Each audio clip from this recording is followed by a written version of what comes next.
Picture this. You're out with that special someone for romantic candlelit dinner. Everything is going perfectly. The conversation is flowing, and the food is top-notch. Inspired by this idyllic night, you work up the courage to seize the moment. As you close in to make your move, your date's eyes shut, and they pucker up. It's the moment you've dreamed of, but, oh dear God, suddenly your dinner isn't sitting well inside you. Before you know it, that beef stroganoff is coming back up with a vengeance. Luckily, if you're a ring-billed gull, you don't have to worry about regurgitating your dinner into your date's mouth. In fact, you're likely to consummate the relationship for doing so. The mating rituals of these strange seagulls are just the tip of the weirdness iceberg when it comes to these bizarre birds. By the conclusion of this video, you'll never look at ring-billed gulls the same way again. Ring-billed gulls are members of the Larus genus, a group that includes 22 white-headed gull species that willingly hybridize with one another. Although ring-billed gulls are now considered to be filthy winged rats by many, they were not always abundant in North America. In fact, numbers of these creatures were alarmingly low a century ago due to decades of persecution from those who collected their eggs and killed them for their feathers. Luckily, much like the stories of the trumpeter swan and roseate spoonbill, ring-billed gulls made an impressive recovery after activities that persecuted this species ceased. It turns out that not killing birds is very beneficial for their populations, but ring-billed gull numbers were also able to rebound so quickly thanks to another important occurrence: the proliferation of all-you-can-eat buffets known as dumps. Ring-billed gulls are among the world's most boring-looking gulls. Breeding adults have white heads and underparts to pair with their pale gray backs. Their eyes and bills are yellow, and they have their namesake dark ring towards the end of their bills. Those in non-breeding plumage look the same, save for faint streaks on their heads. Of course, it would be too easy for ring-billed gulls to only have these two appearances. Yes, they will experience many different plumages throughout their lives. For instance, juveniles are mottled brown and gray, and they progressively get less brown and more white and gray as they age. Ring-billed gulls look similar to several other gull species, especially in the first couple years of life, so take the time to scrutinize potential ring-billed gulls to ensure the proper identification is reached.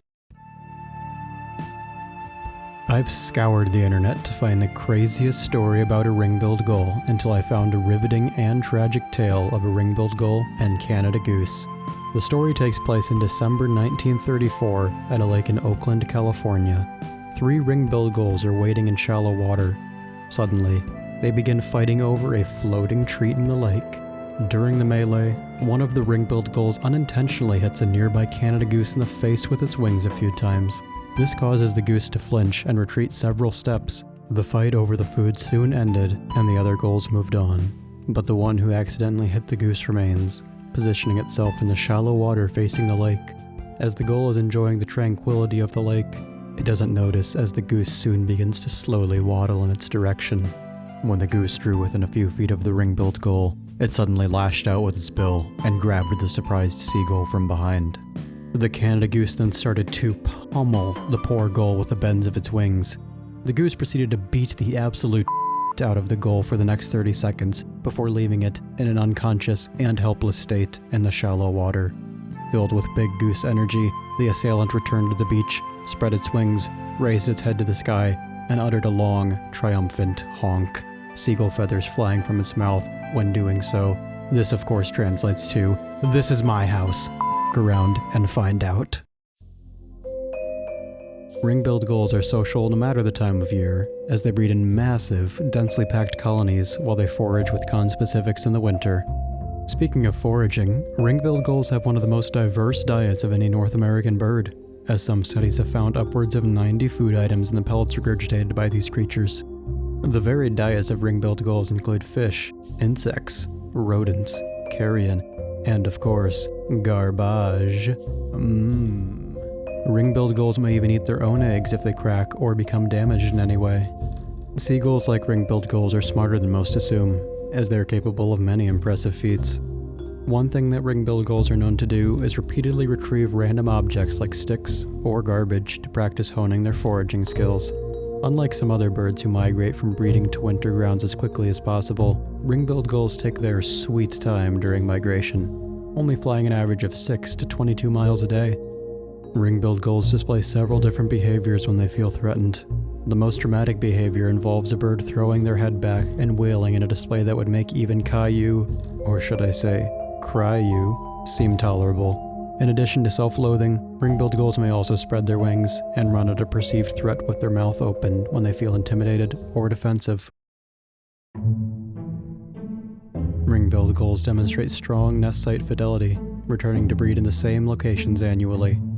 These romantic ringbills are monogamous, holding down a partner for a breeding season and often keeping that partner for several years. However, monogamy does not ensure loyalty. That's right.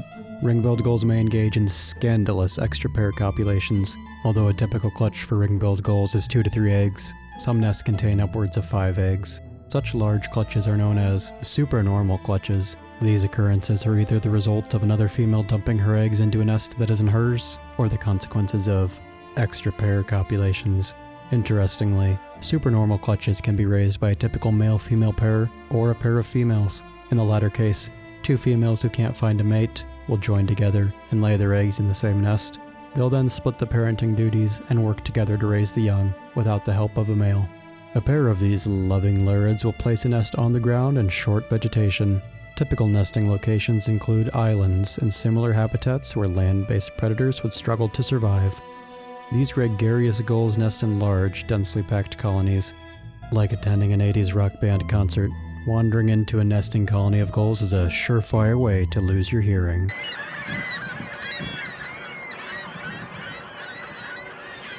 A courting pair of ring-billed gulls will perform an elaborate courtship ritual that starts with a female waddling over to a male in a hunched posture.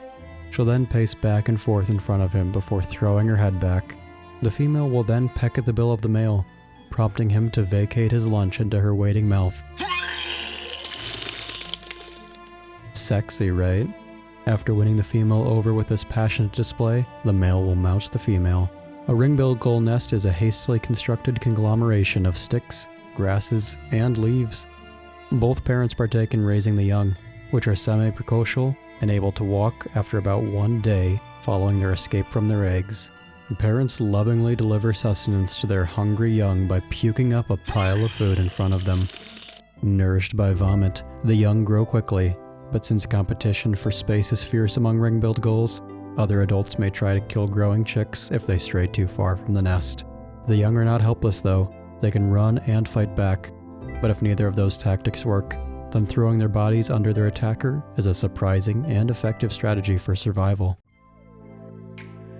There are no subspecies for ring-billed gulls, with birds looking very similar throughout their range. The typical range of ring-billed gulls during the breeding season is the upper United States and southern Canada. Meanwhile, ring-billed gulls winter along the Atlantic and Pacific coasts, the Great Lakes, the southern United States, Mexico, and some islands in the Caribbean. Ring-billed gull populations as a whole have been able to prosper in the last 100 years thanks to protection from hunters and an abundance of food created by the increase in landfills across North America, and the total population exceeds 10 million birds. The versatile nature of ring-billed gulls will ensure that they endure for centuries to come.